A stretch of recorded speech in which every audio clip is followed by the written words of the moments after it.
ജീവിത സൗഭാഗ്യമേ, ആനന്ദമാം ജീവിതം.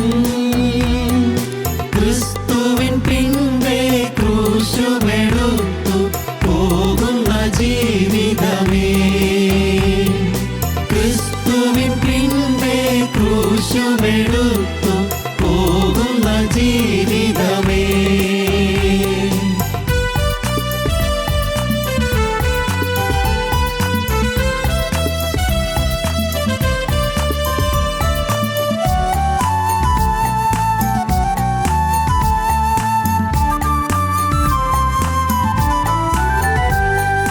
ക്രൂശിന്റെ ഭാരം താങ്ങുവതോ ക്ലേശമതു നിശ്ചയം.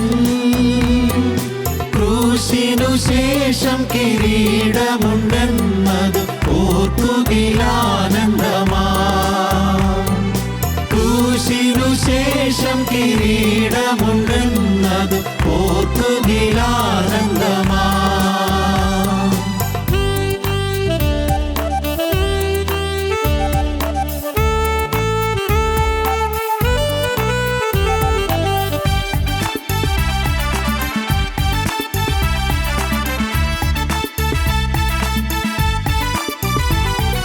ക്രൂശിന്റെ ഭാരം കുറയ്ക്കുവാനായി നീളം കുറുതാക്കിലോ, സ്വർഗതുറമുഖത്തെത്തുവാനുള്ളൊരു പാലമതാവുകില്ല. സ്വർഗതുറമുഖത്തെത്തുവാനുള്ളൊരു പാലമതാവുകില്ല.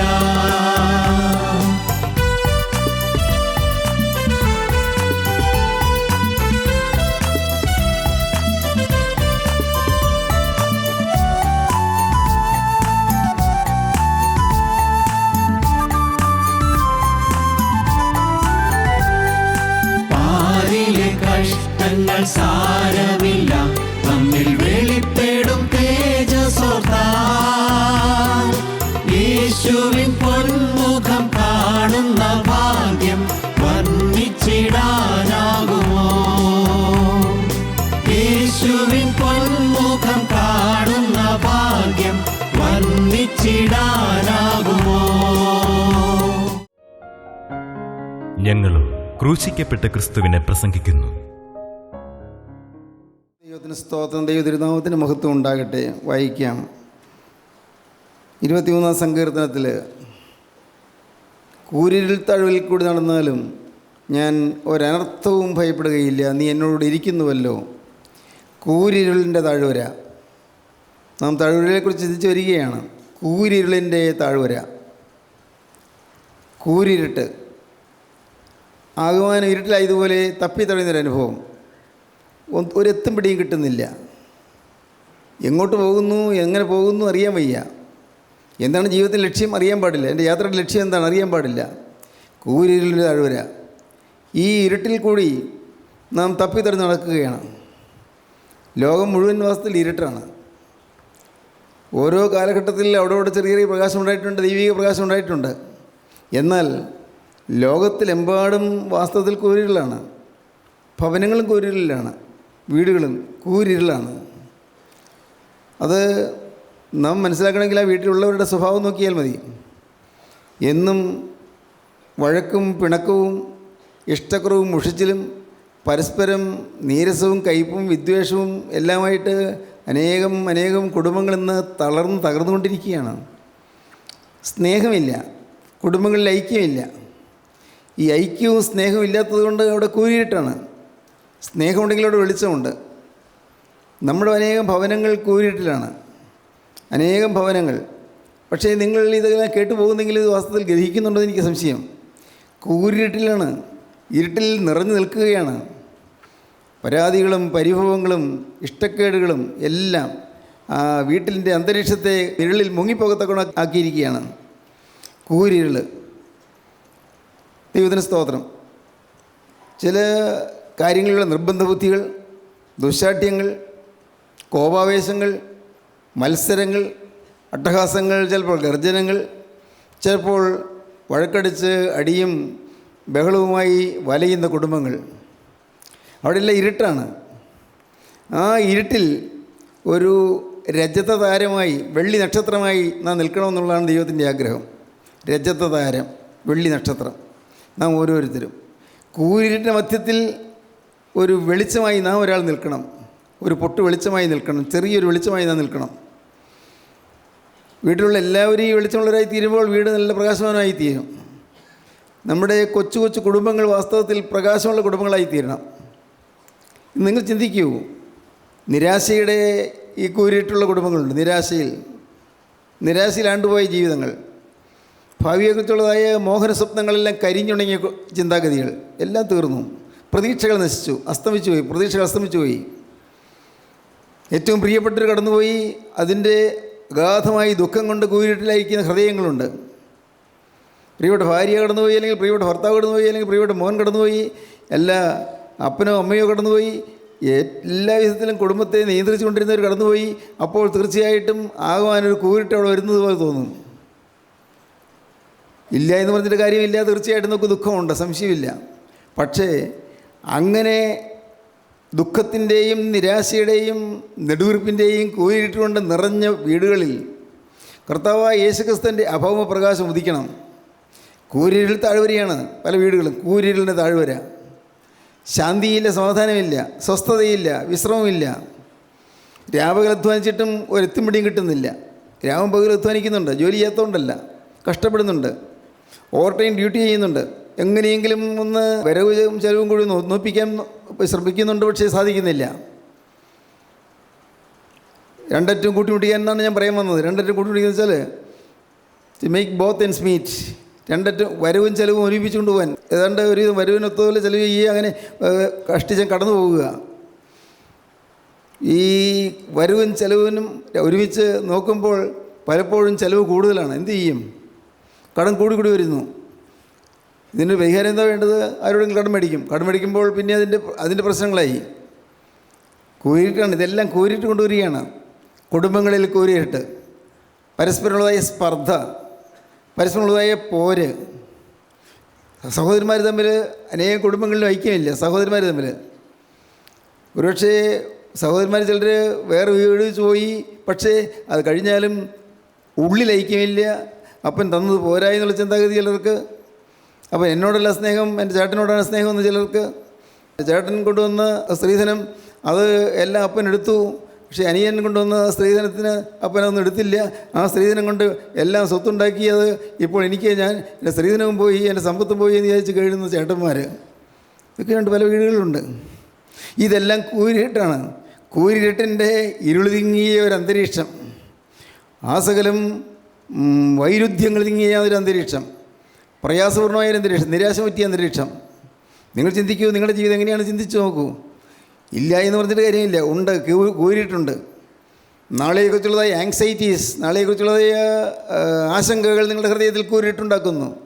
നാളെ എന്ത്, എങ്ങനെ ആ പ്രശ്നത്തെ നേരിടേണ്ടിയിരിക്കുന്നു, എങ്ങനെ വരും, എൻ്റെ കർത്താവ് ഈ രോഗത്തെ എങ്ങനെ ചെറുക്കേണ്ടിയിരിക്കുന്നു, എങ്ങനെ ചെറുക്കും, ഈ രോഗത്തിൻ്റെ പരിഹാരം എന്താണ്? ഒരു ഹോസ്പിറ്റലിൽ കൊണ്ടുപോയി, അടുത്ത ഹോസ്പിറ്റലിൽ കൊണ്ടുപോയി, അടുത്ത മൂന്നാമത്തെ ഹോസ്പിറ്റലിൽ കൊണ്ടുപോയി. ഡോക്ടേഴ്സ് രോഗമൊന്നും കാണുന്നില്ലെന്ന് പറയുന്നു, രോഗമൊന്നുമില്ല. പക്ഷേ എന്തു ചെയ്യും? എന്താ ചെയ്യാൻ പറ്റുക? കൂരിരുട്ടാണ്. കൂരിരുട്ടെന്ന് പറഞ്ഞാൽ നൈരാശ്യത്തിൻ്റെ കൂരിരുട്ട്. ഇതെല്ലാം നമ്മൾ പല കുടുംബങ്ങളിലും കാണുന്നത്. ദൈവത്തിന് സ്തോത്രം, ദൈവത്തിൻ്റെ നാമം മഹത്വപ്പെടട്ടെ. എൻ്റെ ഓർമ്മയിൽ എനിക്കും അമ്മയ്ക്കും പെങ്ങൾക്കും രോഗമുണ്ടായിരുന്നു. ഞങ്ങൾ 3 പേര് രോഗികളായിരുന്നു. അപ്പൻ മരിച്ചതിന് ശേഷം പിറ്റേ വർഷം ചേട്ടന് മരിച്ചു. പിന്നെ ബാക്കിയുള്ള ഞങ്ങൾ 3 പേർക്കും രോഗമുണ്ടായിരുന്നു. ഞാൻ പറഞ്ഞിട്ടുണ്ടെന്ന് എനിക്ക് തോന്നുന്നു, രോഗമുണ്ടായിരുന്നു. അന്ന് ഇതുപോലെ ഹോസ്പിറ്റലിലൊന്നും ഇവിടെയൊന്നും ഇല്ലല്ലോ. എറണാകുളം ജനറൽ ഹോസ്പിറ്റലില്ലാതെ വേറെ ഹോസ്പിറ്റൽ ഈ പ്രദേശത്തെങ്ങും ഇല്ല. അന്ന് എൻ്റെ ചെറുപ്രായത്തിൽ അന്ന് എന്നെ ചികിത്സിച്ച ഒരു നാട്ടുവൈദ്യൻ, ഒരു ആയുർവേദ വൈദ്യൻ പറഞ്ഞു, ഇവനെ എറണാകുളം ജനറൽ ഹോസ്പിറ്റലിൽ കൊണ്ടുപോയി കാണിക്കണം, രോഗം ഗുരുതരമാണ്. ഞാനത് ഓവർഹിയർ ചെയ്താണ്. അമ്മ അകത്ത് വൈദ്യനോട് സംസാരിച്ചുകൊണ്ടിരുന്നത് ഞാൻ പുറത്ത് നിന്നോട് കേൾക്കുകയായിരുന്നു. അത് ഒരു ഞെട്ടിപ്പിക്കുന്ന കാര്യമായിരുന്നു. എൻ്റെ അന്ന് ഈ മൂത്രം പോകുന്നത് രക്തമായിട്ടാണ്. ഇന്നിവിടെ അങ്ങനെ വന്നത് അറിയാൻ പാടില്ല. അത് അദ്ദേഹം വളരെ ഗൗരവമായിട്ടാണ് പറഞ്ഞത്. പക്ഷെ ഞാൻ കാണുന്നു ആ കാലങ്ങളെല്ലാം കൂരിരുട്ടിൻ്റെ കാലങ്ങളായിരുന്നു. കൂരിരുട്ടിൻ്റെ കാലങ്ങൾ. അന്ന് കാളയും പശുവൊക്കെ ഉള്ള കാലമാണ്. ഒരു കാളയ്ക്ക് രോഗം വന്നു. ഞാനന്നൊരവസരത്തിൽ ഞാനന്ന് കൊച്ചുകുട്ടിയാണ്. ഞാൻ വല്യപ്പൻ്റെ വീട്ടിൽ ചെന്ന് കാളയ്ക്ക് രോഗമാണെന്ന് പറഞ്ഞപ്പോഴേക്കും ഞാൻ പൊട്ടിക്കരഞ്ഞു പോയി. കാരണം കാളവൈദ്യനെടുക്കൽ പോകണം. അന്നും ഇതുപോലെ വെറ്ററിനറി ഹോസ്പിറ്റലൊന്നും ഇല്ലല്ലോ. കാളവൈദ്യനെടുക്കൽ പോകണം, അതും ആയുർവേദ ചികിത്സയാണ്. ഞാൻ കരഞ്ഞപ്പോഴേക്കും വല്യപ്പന് വിഷമമായി. വല്യപ്പൻ ഉടനെ പോയി കാളവൈദ്യനെടുത്ത്. പിന്നെ വല്യപ്പൻ തന്നെ മരുന്നൊക്കെ കാളവൈദ്യനെടുക്കൽ കൊണ്ടുവന്ന് കാളയ്ക്ക് കൊടുത്തു. അങ്ങനെ സൗഖ്യമായി. ജീവിതത്തിൽ ഇതുപോലെ ചെറിയ ചെറിയ കാര്യങ്ങൾ നമുക്ക് തോന്നുന്നെങ്കിലും വലിയ വലിയ കാര്യങ്ങളുണ്ട്. വലിയ വലിയ കാര്യങ്ങൾ, കൂരിട്ടാളുന്ന കാര്യങ്ങൾ. നിങ്ങൾ ചിന്തിക്കൂ, നിങ്ങളുടെ ജീവിതത്തിലേക്ക് കൂരിട്ട് എന്തെല്ലാമാണ്? നിങ്ങളുടെ ഹൃദയത്തെ മഥിക്കുന്ന പ്രശ്നങ്ങൾ എന്തെല്ലാമാണ്? നിങ്ങളെ വലയ്ക്കുന്ന കാര്യങ്ങൾ എന്തെല്ലാമാണ്? നിങ്ങൾക്ക് തോര കണ്ണീരിന് ഇടതരുന്ന കാര്യങ്ങൾ എന്തെല്ലാമാണ്? സ്വസ്ഥത നശിപ്പിക്കുന്ന കാര്യങ്ങൾ എന്തെല്ലാമാണ്? ഉറങ്ങാൻ കിടന്നാൽ ഉറക്കം വരാതെ ചിന്താകുലപ്പെട്ട് എന്തെല്ലാം കാര്യങ്ങളാണ് ചിന്തിക്കുന്നത്? ഒരു എത്തുംപിടിയും കിട്ടാതെ നിങ്ങൾ വിഷമിക്കുന്ന കാര്യങ്ങൾ എന്തെല്ലാമാണ്? എല്ലാം കൂരിട്ടാണ്. കൂരിരുട്ട് താഴ്വരയിൽ കൂടി നടന്നാലും ഞാൻ ഒരനർത്ഥവും ഭയപ്പെടുകയില്ല. ഈ കൂരിലിൻ്റെ താഴ്വരയിൽ, പ്രിയപ്പെട്ടവരെ, ഈ കൂരിലിൻ്റെ താഴ്വരയിൽ ഒരനർത്ഥവും ഭയപ്പെടാതെ നമുക്ക് ധൈര്യമായിട്ട് മുന്നോട്ട് പോകാം. എങ്ങനെ? ദാവീദ് പറയുന്നു, ഞാൻ ഒരനർത്ഥവും ഭയപ്പെടുകയില്ല. മറ്റുള്ളവർ വിചാരിക്കും അനർത്ഥത്തിൽ പെട്ടു എന്ന്, മറ്റുള്ളവർ വിചാരിക്കും ഇവരെ കാര്യം തീർന്നു എന്ന്. ഞാൻ ഓർക്കുന്നുണ്ട്, ഞാൻ ഈ പണ്ട് തിരുവനന്തപുരത്തൊക്കെ പോകുന്ന സമയത്ത് ആലപ്പുഴ കഴിഞ്ഞ് കടൽപ്പുറത്ത് കുറച്ച് നേരം ഞങ്ങൾ കരിങ്കലിൻ്റെ മീതെ നിന്നുകൊണ്ട് ഓളങ്ങൾ വരുന്നത് കാണും. ഞാൻ പേടിച്ചു പോയിട്ടുണ്ട്. എൻ്റെ കാര്യം ഓർത്തല്ല. ചില ഓളങ്ങൾ വന്നാൽ അവിടെ പോകുന്ന വള്ളങ്ങളുടെ മീതെ ഓളം കിടക്കും. വള്ളം കാണാനില്ല. അയ്യോ മുങ്ങിപ്പോയല്ലോ എന്ന് ഓർക്കും. ഞാൻ അയ്യോ എന്ന് ഞാൻ പറഞ്ഞു പോയിട്ടുണ്ട്. കാരണം വള്ളം മുങ്ങിപ്പോകാൻ കാരണം പിന്നെ വള്ളം കാണാനില്ല. കുറച്ച് നേരം കഴിയുമ്പോഴുണ്ട് ആ വള്ളം മുങ്ങി നിൽക്കുന്നു. എന്തൊരത്ഭുതം! ആ തിരമാലയിൽ പോയി കഴിഞ്ഞെങ്കിൽ വെള്ളം പൊങ്ങി നിൽക്കുന്നു. അതെങ്ങനെയാണെന്ന് എനിക്ക് അറിഞ്ഞുകൂടാ. പ്രിയപ്പെട്ടവരെ, ഇതുപോലെയാണ് ജീവിതം. മുങ്ങിപ്പോയി എന്ന് നമുക്ക് തോന്നും, മുങ്ങിപ്പോയി എന്ന് മറ്റുള്ളവർക്കും തോന്നും. നമ്മുടെ ജീവിതം തീർന്നുപോയി എന്ന് വിചാരിക്കും, തീർന്നു. പക്ഷേ ആ ഓളങ്ങളുടെ അടിയിൽ നമുക്ക് അവിടെ അതിൽ അണ്ടുപോകാതെ, നഷ്ടപ്പെട്ടു പോകാതെ അവിടെ താങ്ങുന്ന 2 കരങ്ങളുണ്ട്. നമ്മെ താങ്ങുന്ന കരങ്ങൾ. ഓളങ്ങൾ തിരമാലകൾ തന്നെ ആഞ്ഞടിക്കും. ദൈവത്തിന് സ്തോത്രം. ദാവീദിൻ്റെ ജീവിതത്തിൽ എന്തുമാത്രം ഓളങ്ങളാണ് അടിച്ചത്. ദാവീദ് എന്തുമാത്രം അവഗണിക്കപ്പെട്ടവനായിരുന്നു. നല്ല വാക്ക്, പാർശ്വവൽക്കരിക്കപ്പെടുക, സൈഡ് ട്രാക്ക് ചെയ്തു. ഇതിനെ എല്ലാവരും ആരും ഗവനിച്ചില്ല. നിങ്ങൾ പലരും അങ്ങനെയായിരിക്കും. അവഗണിച്ചവരാണ്, അവഗണിക്കപ്പെട്ടവർ, പാർശ്വവൽക്കരിക്കപ്പെട്ടവർ. എന്നാൽ ദൈവത്തിന് സ്തോത്രം, ദാവീദിനെ അപ്പനും അമ്മയ്ക്കും വലിയ വിലയൊന്നും ഉണ്ടായിരുന്നില്ല. വേറൊന്നല്ല, സ്നേഹമില്ലഞ്ഞിട്ടല്ല, പ്രാപ്തനല്ല, കൊച്ചനല്ലേ എന്നാണ്. അവന് വലിയ കഴിവൊന്നുമില്ല. അവന് യുദ്ധത്തിന് പോകാനോ മറ്റു ഗൗരവമുള്ള ജോലികൾ ചെയ്യാനോ കഴിവില്ല. അവൻ ആളുകളെ നോക്കാൻ പോകട്ടെ എന്ന് അപ്പനും അമ്മയും വിചാരിച്ചത്. പ്രിയപ്പെട്ടവരെ, ദാവീദ് ഏതാണ്ട് അവഗണിക്കപ്പെട്ടവനായിരുന്നു. എന്നാൽ ദാവീദിന് അഭിഷേകം ലഭിച്ചു. ദാവീദ് രാജാവാകുമെന്ന് ഉറപ്പായി. പക്ഷേ അപ്പോഴാണ് പ്രശ്നം കൂടിയത്. അപ്പോഴാണ് കൂരിൽ വർദ്ധിച്ചത്. ഇതുവരെ സഹോദരന്മാരുടെ അവഗണനയേ ഉണ്ടായിരുന്നുള്ളൂ. ദാവീദിന് രാജസ്ഥാനം കിട്ടുന്നു എന്ന് വന്നപ്പോഴേക്കും രാജാവായ ശൗലിന് അസൂയയായി ദാവീദിനോട്. ജനങ്ങൾ ദാവീദിനെ പൊഴുത്തുന്നു. ശൗൽ 1000 കൊന്നു, ദാവീദോ 10,000 എന്ന് പറഞ്ഞ് ജനങ്ങൾ പാട്ടുപാടുന്നു. ദാവീദിനെ പൊഴുത്തുന്നു. ദാവീദിനെ പൊഴുത്തിയപ്പോൾ ദാവീദിൻ്റെ എതിരാളികൾക്ക് കനത്തി അസൂയുണ്ടായി. ദാവീദിനെ എങ്ങനെയും കൊല്ലണമെന്നായി. ശൗൽ രാജാവ് ഈ ദാവീദിനെ ചുമരോട് കുത്തി തറയ്ക്കാൻ തക്കവണ്ണം കുന്തം അവൻ്റെ നേരെ ഓങ്ങി ആഞ്ഞെറിഞ്ഞു. കുന്തം ചുമരിൽ ചെന്ന് തറച്ചു. ദാവീദിനെ നെഞ്ചിൽ കൊണ്ടില്ല. ഭാഗ്യം, ദൈവം മാറ്റിവിട്ടു. അത്ഭുതം. എത്രയെത്ര മരിക്കാനുള്ള അവസരങ്ങൾ വന്നത്. ദാവീദിനെ അന്നത്തെ രാജാവ് വേട്ടയാടി. എവിടെയെങ്കിലും വെച്ച് കൊല്ലണമെന്നാണ് വിചാരം. ഇതേപോട്ടെ ശൗൽ രാജാവിൻ്റെ കാലം കഴിഞ്ഞു, ഈ എതിർപ്പുകളെല്ലാം കഴിഞ്ഞു. ശൗൽ രാജാവ് യുദ്ധത്തിൽ പെട്ടുപോയി. അത് കഴിഞ്ഞ് പിന്നെ ഇങ്ങോട്ട് വന്നപ്പോൾ സ്വന്തം വീട്ടിൽ എതിർപ്പ്. സ്വന്തം മകൻ സുന്ദരനായ അബ്ശാലോം, സൗന്ദര്യത്തിൽ ഏറ്റവും മികവുള്ള അബ്ശാലോം എതിരാളിയായി തീർന്നു. ജീവിതത്തിൽ കോരികളാണ്, മുഴുവൻ കോരികളാണ്. പ്രിയപ്പെട്ട, എന്നെതിരെ, എന്തിനാ എന്നോട് ഇങ്ങനെ എതിരെന്ന് ചിന്തിക്കാൻ വേണമെങ്കിൽ ചിന്തിക്കാം. എന്തിനാ എന്നോട് ഈ എതിരെ? എന്നോട് ഈ ശത്രുത്വം എന്തിനാണ്? ഞാൻ വേറൊന്നും ചെയ്തില്ല, ആർക്കും ദ്രോഹം ചെയ്തില്ലല്ലോ. ദാവീദ് ഒരവസരത്തിൽ ദാവീദ് ശൗലിൻ്റെ മകനായി യോനാഥനോട് പറയുന്നുണ്ട്, എന്തിനെന്നെ എങ്ങനെ വേട്ടയാടുന്നു? എന്നെ എന്തിനെങ്ങനെ കൊല്ലാൻ നോക്കുന്നു? ഞാൻ എന്ത് തെറ്റാണ് ചെയ്തത്? ഞാൻ ഉപകാരമല്ലേ ചെയ്തിട്ടുള്ളൂ. ശൗൽ രാജാവിനെതിരായിട്ട് വന്ന ഗോലിയാത്തിനെയും അവൻ്റെ പിന്നിലുണ്ടായിരുന്ന ഫിലിസ്ത്യ സൈന്യത്തെയും ഒടുക്കിയില്ലേ? എന്നിട്ട് എന്നോട് എന്തിനായി ശത്രുത്വം? എനിക്ക് മനസ്സിലാകുന്നില്ലല്ലോ. ദാവീദ് ഒരവസരത്തിൽ നിരാശയിൽ പറയുകയാണ്, എനിക്കും മരണത്തിന് മധ്യേ ഒരടി അകലെ മാത്രമേ ഉള്ളൂ. എനിക്കും മരണത്തിന് മധ്യേ ഒരടി അകലെ മാത്രമേ ഉള്ളൂ. കൂരിരുൾ താഴ്വര. പ്രിയപ്പെട്ടവരെ, നിരാശയിലും കനത്ത ദുഃഖത്തിലും വേദനാഭരിതമായ അനുഭവങ്ങളിലും വലഞ്ഞുകൊണ്ടിരിക്കുന്ന അനേകം ആളുകളുണ്ട്. കൂരിരുളിൽ കൂടിയാണ് പോകുന്നത്. ദൈവത്തിന് സ്തോത്രം. ദൈവത്തിന് വലിയ നാമം മഹത്വപ്പെടട്ടെ. ചിന്തിക്കൂ. പിന്നെ ഇങ്ങോട്ട് വരുമ്പോൾ പൗലോസിനെക്കുറിച്ച് നോക്കുകയാണ്. അപ്പോസ്തലനായ പൗലോസ് കപ്പൽ യാത്ര ചെയ്യുകയായിരുന്നു. കപ്പൽ യാത്ര പൗലോസിനെ ഒരു തടവ് പുള്ളിയായിട്ട് കൊണ്ടുപോവുകയായിരുന്നു. തടവുപുള്ളിയായി റോമിലേക്ക് കൊണ്ടുപോവുകയായിരുന്നു. അപ്പോസ്തലപ്രവൃത്തികളുടെ പുസ്തകം 27 അധ്യായം വായിക്കുമ്പോൾ കാണാം, 14 രാവും പകലും കൂരിട്ട്. എന്തു ചെയ്യും? നടുക്കടലിൽ സൂര്യൻ്റെ വെളിച്ചമില്ല, ചന്ദ്രൻ്റെ വെളിച്ചമില്ല, നക്ഷത്രങ്ങളെയും കാണുന്നില്ല. നാം വായിക്കുന്നുണ്ട്. 27 അധ്യായം 20 വാക്യം വായിക്കാം. വളരെ നാളായിട്ട് സൂര്യനെയോ നക്ഷത്രങ്ങളെയോ കാണാതെയും വല്ലാത്ത കൊടുങ്കാറ്റ് അടിച്ചുകൊണ്ടിരിക്കയാൽ ഞങ്ങൾ രക്ഷപ്പെടുമെന്നുള്ള ആശയൊക്കെയും അറ്റുപോയി. ദൈവത്തിന് സ്തോത്രം. വളരെ നാളായി സൂര്യനെയും നക്ഷത്രങ്ങളെയും കാണായതുകൊണ്ട് ഞങ്ങൾ രക്ഷപ്പെടുമെന്നുള്ള ആശയൊക്കെയും അറ്റുപോയി. വൻ കാറ്റുകൾ അടിച്ചുകൊണ്ടിരിക്കുന്നു. കോളിളക്കമുള്ള കടൽ കൂടിയാണ് യാത്ര. ഇന്നത്തെ പോലുള്ളതായി യന്ത്രസജ്ജീകരണമുള്ള കപ്പലൊന്നും ആയിരിക്കില്ലല്ലോ. അന്നത്തെ ആ പ്രാകൃത രീതിയിലുള്ളതായ കപ്പലിൽ യാത്ര ചെയ്യുമ്പോൾ കൊടുങ്കാറ്റ് വന്നാൽ അടിഞ്ഞു പോകും, തീർന്നു. ഞങ്ങൾ രക്ഷപ്പെടുമെന്നുള്ള ആശയൊക്കെയും അറ്റുപോയി. സ്തോത്രം. എൻ്റെ സഹോദരങ്ങളെ, ഇല്ലേ, നിങ്ങൾ ചിന്തിച്ച് നോക്കൂ. നിങ്ങളുടെ ജീവിതത്തിൽ രോഗം വന്നപ്പോൾ തീർന്നു എന്ന് വിചാരിച്ചതല്ലേ? രക്ഷപ്പെടുമെന്നുള്ള ആശയൊക്കെ അറ്റുപോയതല്ലേ? ചില അത്യാഹിതങ്ങൾ വന്നപ്പോൾ തീർന്നു പോയതല്ലേ? രക്ഷപ്പെടുമെന്നുള്ള ആശയൊക്കെ അറ്റുപോയില്ലേ? നിങ്ങൾക്ക് ചിന്തിക്കാം. നിങ്ങൾക്ക് ഓരോരുത്തരുടെ ജീവിതം ഓരോരുത്തർക്ക് തന്നെ ചിന്തിക്കാം. ദൈവത്തിന് സ്തോത്രം. രക്ഷപ്പെടുമെന്നുള്ള ആശയൊക്കെയും അറ്റുപോയി. പ്രതീക്ഷ നശിച്ചുപോയി. എല്ലാ പ്രതീക്ഷകളും അസ്തമിച്ചു പോയി, തീർന്നു. ദൈവത്തിന് സ്തോത്രം. നാം വായിക്കുന്നത് എങ്ങനെയാണ്? അവർ പോകുമ്പോൾ അവർക്ക് ആദ്യം തെക്കൻ കാറ്റ് മന്ദമായി ഊതുന്നതുകൊണ്ട് പായ്ക്കപ്പലാണ്. ആ പായ്ക്കപ്പലിൽ ഊതുന്നതുകൊണ്ട് കുറച്ച് യാത്ര ചെയ്യാൻ പറ്റി. പക്ഷേ പിന്നീടാണ് വലിയൊരു കൊടുങ്കാറ്റടിച്ചത്. 13 വാക്യം വായിക്കാം. തെക്കൻ കാറ്റ് മന്ദമായി ഊതുകയാൽ താൽപ്പര്യം സാധിച്ചുവെന്ന് തോന്നി. അവർ അവിടെ നിന്ന് നങ്കൂരമെടുത്ത് ക്രേത്താദ്വീപിന്റെ മറപറ്റിയോടി. കുറെ കഴിഞ്ഞിട്ട് അതിന് വിരോധമായി ഈശാന മൂലം നിന്ന് കൊടുങ്കാറ്റടിച്ചു. ദൈവത്തിന് സ്തോത്രം. ഒരു ദ്വീപിൻ്റെ മറപറ്റി ഓടിയപ്പോൾ ആ ദ്വീപായതുകൊണ്ട് അങ്ങോട്ട് കാറ്റിൻ്റെ ശക്തി എത്രത്തോളം ചെന്നില്ല. ദ്വീപിൻ്റെ മറപറ്റി അതിൻ്റെ കാറ്റിന് ഏതാണ്ട് ചേർന്ന് അതങ്ങ് പോവുകയായിരുന്നു. പെട്ടെന്നാണ് അപ്രതീക്ഷിതമായി ഈശാനമൂലിൽ നിന്ന് കൊടുങ്കാറ്റടിച്ചത്. സ്തോത്രം. പ്രിയപ്പെട്ടവരെ, നിങ്ങൾക്ക് ചിന്തിക്കാൻ പറ്റില്ലേ? ജീവിതത്തിൽ ചില ഈശാനമൂലിനടിച്ചത്, കൊടുങ്കാറ്റുകൾ. എന്തൊരു കൊടുങ്കാറ്റായിരുന്നു! എന്തെല്ലാം അനേകം കാര്യങ്ങൾ നിങ്ങൾക്ക് ചിന്തിക്കാം.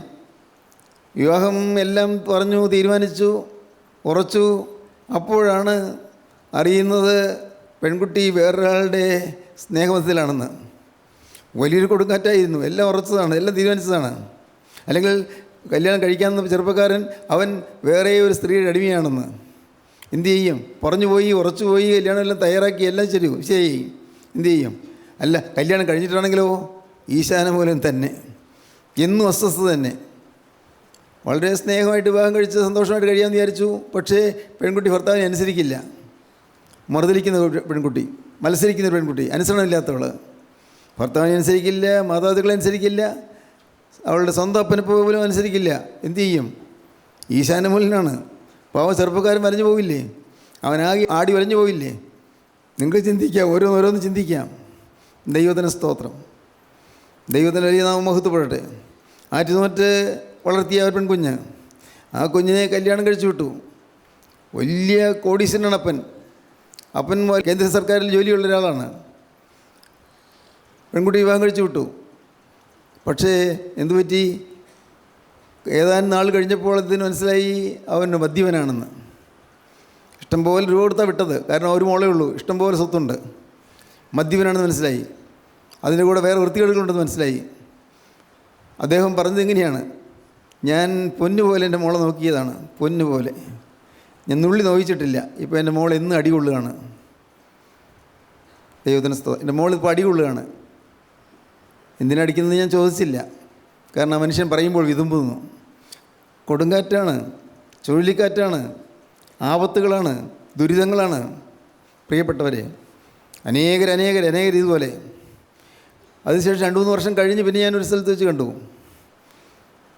ഞാൻ ചോദിച്ചു, ഇപ്പം എങ്ങനെയുണ്ടെന്ന് ചോദിച്ചു. സാറേ, എല്ലാം പഴയപോലെ തന്നെ. പെട്ടുപോയില്ലേ, പിടയ്ക്കുക തന്നെ. പെട്ടുപോയില്ലേ, പിടയ്ക്കുക തന്നെ പറഞ്ഞതാണ്. ഇതുപോലെ ജീവിതത്തിൽ ഉണ്ടാകുന്ന യാതനകളോട് രാജിയായി പോകുന്ന ആളുകളുണ്ട്. ആപത്തുകൾ അനർത്ഥങ്ങൾ വരുന്ന ആളുകൾ അതിനോട് അങ്ങ് ചേർന്ന് പോകുന്ന ആളുകളുണ്ട്. എന്ത് ചെയ്യും? വേറെ വഴിയില്ല. അപകടം സംഭവിച്ചു പോയി. കൊടുങ്കാറ്റിൻ്റെ ആ ഭയാനകതയിലെ കൂരിട്ട് ആഞ്ഞടിക്കുന്നു. യാതനയുടെ കൂരിട്ട്. ദാവീദ് പറഞ്ഞു, ഇങ്ങനെല്ലാം ആണെങ്കിലും, എത്രയും വലിയ എതിർപ്പുണ്ടായെങ്കിലും ശത്രുത്വം ഉണ്ടായെങ്കിലും കൂരിരുൾ താഴ്വരയിൽ കൂടി ഞാൻ നടന്നാലും ഞാൻ ഒരനർത്ഥവും ഭയപ്പെടുകയില്ല. കർത്താവേ, നീ എന്നോട് ഇരിക്കുന്നുവല്ലോ, നീ എൻ്റെ കൂടെ ഉണ്ടല്ലോ, മതി, എനിക്ക് വേറൊന്നും വേണ്ട. ദൈവത്തിന് സ്തോത്രം. കർത്താവേ, നീ എൻ്റെ കൂടെ ഇരിക്കുന്നല്ലോ, നീ എന്നോട് ഇരിക്കുന്നുവല്ലോ. ഉന്നതൻ എന്നോട് കൂടെയുണ്ട്. അവൻ്റെ ആ തൃക്കരത്തിൽ പിടിച്ചുകൊണ്ട്, അവൻ്റെ ആ തിരുമുഖം കണ്ടുകൊണ്ട്, അവൻ്റെ സ്നേഹമായ കരത്തിൻ്റെ തലോടലേറ്റുകൊണ്ട് നാം മുന്നോട്ട് പോകുമ്പോൾ നമ്മുടെ കണ്ണീര് തോരും, നമ്മുടെ യാതനകൾ തീരും, ആശ്വാസം ലഭിക്കും. ദൈവത്തിന് സ്തോത്രം. ഇതാണ് അനുഭവിക്കേണ്ടത്. ക്രിസ്തീയ ജീവിതം അതാണ്. ഇവിടെ ദുരിതമില്ലെന്നല്ല, കൊടുങ്കാറ്റുണ്ട്, ഇവിടെ കൂരിട്ടുണ്ട്. പക്ഷേ ഇതിൻ്റെ മധ്യത്തിൽ നമുക്ക് ആശ്വാസം കിട്ടും. എവിടെ നിന്ന് കിട്ടും ഈ ആശ്വാസം? കർത്താവായ യേശുക്രിസ്തുവിൻ്റെ ആ മുറിഞ്ഞ കരങ്ങളിൽ ആശ്വാസം കിട്ടും. ആണിപ്പാടുള്ള കരങ്ങളിൽ ആശ്വാസം കിട്ടും. ആശയൊക്കെ ഏറ്റുപോയി എത്രയോ ദിവസങ്ങൾ, 14 രാവും 14 പകലും സൂര്യനെ കാണുന്നില്ല, നക്ഷത്രങ്ങളെ കാണുന്നില്ല, ആകാശം കറുത്തിരുണ്ട് മൂടിയിരിക്കുന്നു, എല്ലാം അന്ധകാരാവൃതമായിരിക്കുന്നു. ആ സമയത്ത് അപ്പോസ്തലനായ പൗലോസ് അവരോട് പറഞ്ഞു, നിങ്ങൾ നിരാശപ്പെടേണ്ട, നിങ്ങൾ ധൈര്യപ്പെടുവീൻ. വാക്യം വായിക്കാം, 25-ാം വാക്യം. അതുകൊണ്ട് പുരുഷന്മാരെ ധൈര്യത്തോടിരിപ്പീൻ. പുരുഷന്മാരെ, ആ കപ്പലിലുള്ളവർ പറയാം, 276 പേരുണ്ട്. അവർ പറയുകയാണ്, പുരുഷന്മാരെ നിങ്ങൾ ധൈര്യത്തോടിരിപ്പീൻ. എന്നോട് അരുളി ചെയ്തതുപോലെ തന്നെ സംഭവിക്കുമെന്ന് ഞാൻ ദൈവത്തെ വിശ്വസിക്കുന്നു. ദൈവം എന്നോടൊരു കാര്യം അരുളി ചെയ്തിട്ടുണ്ട്. എനിക്കൊരു വാക്ക് തന്നിട്ടുണ്ട്. എനിക്കൊരു വാഗ്ദത്തം തന്നിട്ടുണ്ട്. ദൈവം എന്നോടൊരു വാക്ക് പറഞ്ഞിട്ടുണ്ട്. എന്താണ് വാക്ക്? ദൈവം പറഞ്ഞ വാക്ക് എന്താണ്? 22-ാം വാക്യം മുതൽ. എങ്കിലും ഇപ്പോൾ ധൈര്യത്തോടിരിപ്പാൻ ഞാൻ നിങ്ങളോട് അപേക്ഷിക്കുന്നു. കപ്പലിനല്ലാതെ നിങ്ങളിൽ ആരുടെയും പ്രാണന് ഹാനി വരികയില്ല. എൻ്റെ ഉടയവനും ഞാൻ സേവിച്ചു വരുന്നവനുമായ ദൈവത്തിൻ്റെ ദൂതൻ ഈ രാത്രിയിൽ എൻ്റെ അടുക്കൽ നിന്നു, പൗലോസേ, ഭയപ്പെടരുത്, നീ കൈസരുടെ മുമ്പിൽ നിൽക്കേണ്ടതാകുന്നു. നിന്നോടുകൂടെ യാത്ര ചെയ്യുന്നവരെ ഒക്കെയും ദൈവം നിനക്ക് ദാനം ചെയ്തിരിക്കുന്നുവെന്ന് പറഞ്ഞു. ദൈവത്തിന് സ്തോത്രം. എന്തൊരു അത്ഭുതം! യാതനയേറ്റ് മനസ്സ് അമ്പരപ്പിലായിരിക്കുന്ന സമയത്ത് ദൈവത്തിൻ്റെ മാലാഖ പ്രത്യക്ഷപ്പെട്ടു. അപ്പോസ്തലൻ പറയുകയാണ്, പൗലോസേ, നീ ഭയപ്പെടരുത്, നിനക്കും കേടുവരികയില്ല, നിൻ്റെ കൂടെ യാത്ര ചെയ്യുന്ന ആളുകൾക്കും കേടുവരികയില്ല, കപ്പലിന് പക്ഷേ കേടുവരും. എന്നാലും നീ ഭയപ്പെടണ്ട, ധൈര്യത്തോടെ ഇരിപ്പീൻ. ഈ വാക്ക് കിട്ടിയപ്പോഴേക്കും പൗലോസ്ലേഹയ്ക്ക് ധൈര്യമായി. അതുകൊണ്ട് ആ കൂരിരുൾ അലട്ടാതെ വന്നു. കൂരിരുൾ അല്പം പോലും വിഷമിപ്പിക്കാതെ വന്നു. കൂരിരുളിൻ്റെ മധ്യത്തിൽ ഒരു വാക്ക്, ദൈവത്തിൻ്റെ വചനം ആശ്വാസത്തിന് വെളിച്ചമായി. സ്തോത്രം. പ്രിയപ്പെട്ടവരെ, നിങ്ങൾക്ക് ആശ്വാസം വേണമോ? വചനത്തിലേക്ക് വരിക. നിങ്ങൾക്ക് ഈ കൂരിട്ട് മാറിക്കിട്ടണമോ? ദൈവത്തിൻ്റെ വചനത്തിലേക്ക് വരിക. നിങ്ങളുടെ ജീവിതത്തിലേക്ക് കൂരിട്ട്, നിങ്ങളുടെ കുടുംബത്തിലേക്ക് കൂരിട്ട്, നിങ്ങളുടെ ജീവിതത്തിലുണ്ടാകുന്ന കൂരിട്ട്, നിങ്ങളുടെ ജോലി സ്ഥലത്തുണ്ടാകുന്ന കൂരിട്ട്, നൈരാശ്യം മുറ്റിയ അനുഭവങ്ങൾ എന്തെല്ലാം വന്നാലും നിങ്ങൾ ദൈവത്തിലേക്ക് വരിക. ദൈവത്തിന് സ്തോത്രം. ക്രിസ്തുവിലേക്ക് വരിക. ക്രിസ്തുവിൻ്റെ പാദത്തിൽ വീഴുക, വീണ് കിടന്നു കൊള്ളുക, പ്രാർത്ഥിച്ചു കൊള്ളുക. ദൈവത്തിന് സ്തോത്രം. എന്തെല്ലാം അവലാധികളായിട്ടാണ് നിങ്ങൾ ഓരോരുത്തരും വന്നിരിക്കുന്നത് എനിക്കറിയാം. സ്തോത്രം. കാരണം ഇപ്പോഴിവിടെ ഇരിക്കുമ്പോൾ ആർക്കും അവലാധിയൊന്നും കാണുന്നില്ല. ഒറ്റയ്ക്ക് സംസാരിക്കാൻ കിട്ടുമ്പോഴാണ് മനസ്സിലാകുന്നത് നിങ്ങൾ തീ തിന്ന് കഴിയുന്നവർ, ഉരുകി അങ്ങ് തീരുന്നവർ, ഉരുകിത്തീരുന്നു, അങ്ങ് വേവലാതി കൊണ്ട് വലയുന്നവർ. ദൈവത്തിന് സ്തോത്രം. എന്നാൽ ഇതിന് പരിഹാരം ഇത് മാത്രമേ ഉള്ളൂ. നിങ്ങൾ ക്രിസ്തുവിൻ്റെ വചനം വിശ്വസിക്കുക. കൂരിരുൾ താഴ്വരയിൽ കൂടി നടന്നാലും ഞാൻ ഒരനർത്ഥവും ഭയപ്പെടുകയില്ല. നീ എന്നോട് ഇരിക്കുന്നുവല്ലോ. യേശു തമ്പുരാൻ കൂടെ ഇരിക്കണം. അതിനെന്താ ഞാൻ ചെയ്യേണ്ടത്? കൂടെ ഇരിക്കണം, ശരി. എന്താ ഞാൻ ചെയ്യേണ്ടത്? എന്നിലുള്ള ഇരട്ടിൻ്റെ അംശങ്ങളെ ഞാൻ അറിയുന്നിടത്തോളം എല്ലാം മാറ്റിക്കളയുക. എൻ്റെ കോപം, എൻ്റെ അശുദ്ധ ശീലങ്ങൾ, എൻ്റെ മദ്യപാനാസക്തി, എൻ്റെ ഹീനമായ ജീവിതത്തിലേക്കുള്ള താല്പര്യങ്ങൾ, എൻ്റെ ഹൃദയത്തിലുള്ളതായ വൈരാഗ്യങ്ങൾ, മുഷിച്ചിലുകൾ, ഹൃദയത്തിലുള്ളതായ നീരസങ്ങൾ, കയ്പുകൾ, എൻ്റെ ഹൃദയത്തിലുള്ളതായ അശുദ്ധി, തിന്മ, ദ്രവ്യാഗ്രഹം, എൻ്റെ ഹൃദയത്തിലുള്ളതായ തിന്മകളിലെല്ലാം എല്ലാം ഓരോന്നോരോന്ന് എടുത്തുകൊണ്ട് വന്ന് കുരിശിൻ്റെ ചുവട്ടിലേക്ക് വയ്ക്കുക. കർത്താവേ, ഇതെല്ലാം ഇത്രയും കാലം എന്നെ ചതിച്ച പാപങ്ങളാണ്, ഇത്രയും കാലം നശിപ്പിച്ച പാപങ്ങളാണ്. ഇന്നിതാ ഞാനിതെല്ലാം കൊണ്ടുവന്ന് ഈ കരുവേലത്തിന് കീഴിൽ കുഴിച്ചിടുന്നു. യാക്കോബ് ചെയ്തതുപോലെ ഞാനിതാ എല്ലാം കൊണ്ടുവന്ന് കുഴിച്ചിടുന്നു. ഈ കുരിശിൻ്റെ ചുവട്ടിലേക്ക് എല്ലാം കൊണ്ടുവന്ന് ഞാൻ കുഴിച്ചിടുന്നു. ഞാൻ തിരിയൊന്നും എടുക്കുകയില്ല. കർത്താവേ, ഞാൻ പുതിയ മനുഷ്യനായി ജീവിക്കും. ഹല്ലേലൂയ, ദൈവത്തിന് സ്തോത്രം. തീരുമാനിക്കാൻ പറ്റുമോ നിങ്ങൾക്ക്? അങ്ങനെ തീരുമാനമെടുക്കാൻ പറ്റുമോ? കൂരിലിൻ്റെ യാതന മാറിക്കിട്ടും, നിങ്ങളുടെ നൈരാശ്യം മാറിക്കിട്ടും, നിങ്ങളുടെ ആകുലങ്ങൾ മാറിക്കിട്ടും, നിങ്ങൾക്ക് സമാധാന ജീവിതം കിട്ടും, ഐശ്വര്യമുള്ളൊരു ഭാവി കിട്ടും. ഓരോരുത്തർക്കും സംശയിക്കേണ്ട. യേശു ക്രിസ്തുവിൻ്റെ കരങ്ങളിലേക്ക് കൊടുത്താൽ, ക്രിസ്തുവിനെ നിങ്ങളുടെ കാര്യം ഫലമേൽപ്പിച്ചാൽ യേശു ക്രിസ്തു എല്ലാം നോക്കിക്കൊള്ളും. ദൈവത്തിന് സ്തോത്രം. ദൈവത്തിന് വലിയ നാമമഹത്വപ്പെട്ടു. നിങ്ങൾക്ക് തീരുമാനമെടുക്കാൻ പറ്റുമോ? എങ്കിൽ നിങ്ങൾ ഭാഗ്യശാലികൾ. ദൈവത്തിന് സ്തോത്രം. ജീവനുള്ള ദൈവമേ, കരുണയുള്ള കർത്താവേ, ഈ മനോഹര നിമിഷങ്ങൾക്കായി സ്തോത്രം. എൻ്റെ നാഥ, അവിടെ നിങ്ങളുടെ മധ്യത്തിലുണ്ടായിരുന്നതിനായി സ്തോത്രം. അവിടെ നിങ്ങൾ കൂടെ നിൽക്കുന്നതിനായി സ്തോത്രം. അവിടുത്തെ പരിശുദ്ധാത്മാവ് വീശിക്കൊണ്ടിരിക്കുന്നതിനായി സ്തോത്രം. കർത്താവേ, ഈ ലോകജീവിതം നശ്വരമാണ്, നിങ്ങളെ പഠിപ്പിച്ചതിനായി സ്തോത്രം. അവിടുത്തെ കൃപയുടെ കരത്തിലേക്ക് നിങ്ങളെ ഏൽപ്പിക്കുന്നു കർത്താവേ. ഈ മക്കളെ എല്ലാവരെയും ഏൽപ്പിക്കുന്നു.